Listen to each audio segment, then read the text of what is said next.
বন্ধুরা, আশা করি তোমরা সবাই ভালো আছো। তো আজ আমরা একাদশ শ্রেণীর ইংরেজির যে গল্পটা রয়েছে অ্যান অ্যাস্ট্রোলজার্স ডে, এই গল্পটাকে একদম অতি সংক্ষেপে সম্পূর্ণ বাংলা ভাষায় গল্পটার ভেতরে কি রয়েছে সেটা একটু জেনে নেব।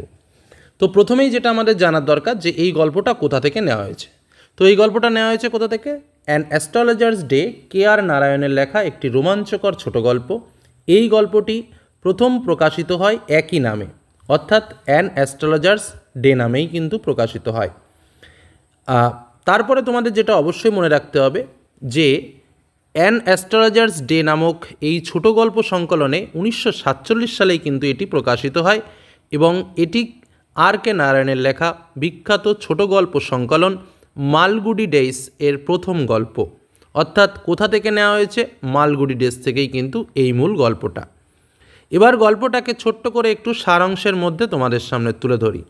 অ্যান অ্যাস্ট্রোলজার্স ডে গল্পটিতে একটি অনামী ব্যক্তির জীবনের একটি দিনের বর্ণনা করা আছে, যে নিজেকে একজন হত্যাকারী ভেবে বাড়ি থেকে পালিয়ে এসে এক জ্যোতিষীর ছদ্মবেশ নিয়েছে। কিন্তু সেই দিনের শেষে ভাগ্যের আকস্মিক পরিবর্তনে তার দেখা হয়ে যায় সেই ব্যক্তির সাথে যাকে সে হত্যা করতে চেয়েছিল। মানে বিষয়টা বুঝতে পারলে? পরিষ্কারভাবে বিষয়টা বুঝে নাও। এমন একজন ব্যক্তি যে সে মনে করেছে যে একজন হত্যা হয়েছে এবং সে সেই হত্যার জন্য সে নিজেকেই দায়ী করে যে আমিই হত্যাকারী, এবং সেই ভয়ে এবং সেই কারণেই সে সেখান থেকে পালিয়ে আসে একজন জ্যোতিষীর ছদ্মবেশ নিয়ে। কিন্তু সেই দিনটা এমনই একটা দিন, সেই দিনের শেষে সে দেখা হয় সেই ব্যক্তির সঙ্গে যাকে সে হত্যা করেছে বলে সে মনে করে, বা যাকে সে হত্যা করতে চেয়েছিল বলে সে মনে করে।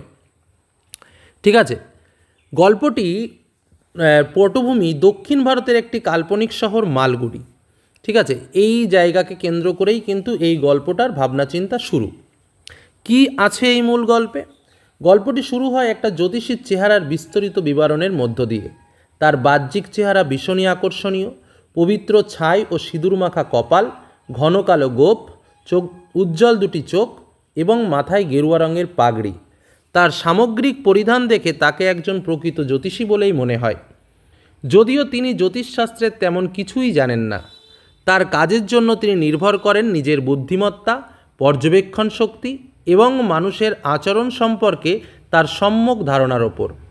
প্রত্যেক দিন দুপুরবেলা টাউন হল পার্ক নামক জনবহুল জায়গায় একটি তেঁতুল গাছের নিচে তিনি তার ব্যবসা শুরু করেন।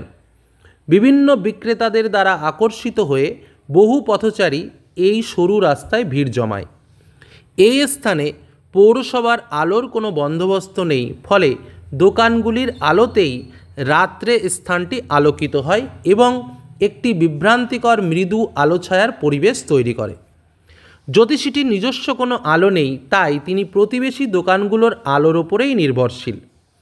একদিন রাতে তিনি বাড়ি ফেরার জন্য প্রস্তুত হচ্ছেন, এমন সময় তার দেখা হয় এক অপরিচিত ব্যক্তির সঙ্গে। তাকে সম্ভাব্য খদ্দের মনে করেন এবং তার অস্থিরতা অনুমান করে জ্যোতিষী তাকে নিজের কাছে ডেকে বসতে বলেন এবং বাক্যালাপ শুরু করেন। অপরিচিত ব্যক্তিটি জ্যোতিষীর সামর্থ্য নিয়ে প্রশ্ন তোলে এবং তাকে চ্যালেঞ্জ করে তার সম্পর্কে কিছু গুরুত্বপূর্ণ ভবিষ্যৎবাণী করার জন্য। বোঝা গেল? বেশ কিছুক্ষণ তর্ক বিতর্কের পর তাদের মধ্যে বোঝাপড়া হয়। জ্যোতিষী ভবিষ্যৎবাণী শুরু করতে যাবেন, হঠাৎ দেশলাইয়ের আলোতে এক ঝলক সেই অপরিচিত ব্যক্তির মুখটি দেখে তিনি অস্বস্তি বোধ করেন এবং ভবিষ্যৎবাণী করতে চান না। অবশেষে অপরিচিত ব্যক্তির হুমকির পর 1 টাকার জন্য তিনি কথা বলতে রাজি হন। তিনি অপরিচিত ব্যক্তিটির অতীত সম্পর্কে বলেন যে তাকে বুকে ছুরির আঘাত করে মেরে ফেলার চেষ্টা করা হয়েছিল।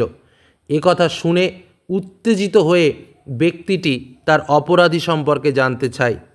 তৎক্ষণাৎ জ্যোতিষী উত্তর দেয়, অপরাধী একটি পথ দুর্ঘটনায় মারা গেছে।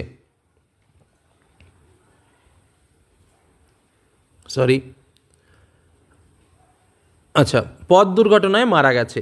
এছাড়াও জ্যোতিষী তাকে তার নাম গুরু নায়ক বলে সম্বোধন করেন এবং তাকে নিজের গ্রামে ফিরে যেতে আর কখনো ওই এলাকায় না আসতে উপদেশ দেন।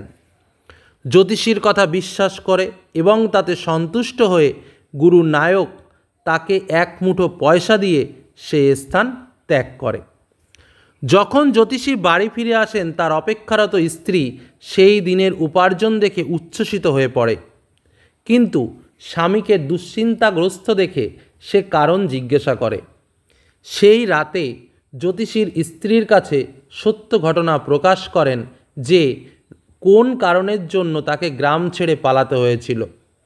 তিনি স্বীকার করেন একদা যুবক বয়সে নেশা করে তিনি বিবাদে জড়িয়ে পড়েন এবং এক ব্যক্তিকে ছুরির আঘাতে হত্যা করার চেষ্টা করেন।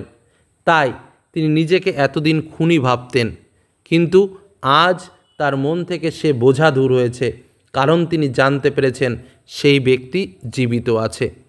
তাই আজ তিনি শান্তিতে ঘুমোবেন। বোঝা গেল একটা সুন্দর একটা মুহূর্ত, মানে তাকে মেরে ফেলেছে, সে জানে যে সেই তাকে মেরেছে কিন্তু সে মারা যায়নি, এটা তার কাছে একটা আলাদা শান্তির ব্যাপার, যার জন্য সে নিজেকে পাপী বলে মনে করত এবং লুকিয়ে লুকিয়ে থাকত। গল্পটির শেষের দিকে যদি আমরা যাই তখন আবার একটা আলাদা অপ্রত্যাশিত মোড় পাবো। কী সেই মোড়?